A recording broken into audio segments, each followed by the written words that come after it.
At para naman sa ating fuel update, eto bad news sa mga motorista dahil pagkatapos ng sunod-sunod na taas presyo ng produktong petrolyo, may panibagong taas presyo na naman ang ipinatupad ng mga kumpanya ng langis. May dagdag na 1 peso ang 10 centavos hanggang 1 peso ang 30 centavos sa kada litro ng gasolina. Piso naman hanggang 1 peso ang 20 centavos sa kada litro ng diesel. At meron ding dagdag na 70 centavos hanggang 90 centavos sa kada litro ng kerosene. Sa ngayon, ang presyo ng diesel dito sa Petron Sulweta, ang kanilang diesel ay sa 52.30 hanggang 54.30 bawat litro. Ang kanilang gasolina ay nasa 55.25 hanggang 56.25 bawat litro.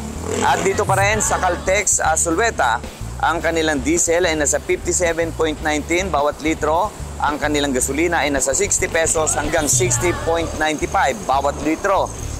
At dito nga sa aking kinatatayuan ngayon sa Shell Sulweta pa rin, ang kanilang diesel ay nasa 57.35 hanggang 67.54 bawat litro.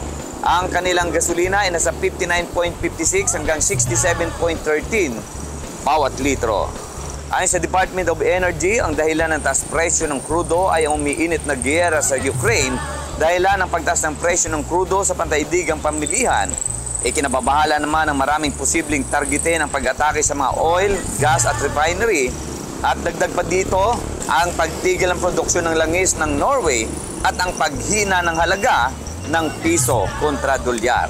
At yan ang ating fuel update kasama si Angel Mar Bumanlag, Smile Sope 23rd, para sa Balitang Unang Sigaw.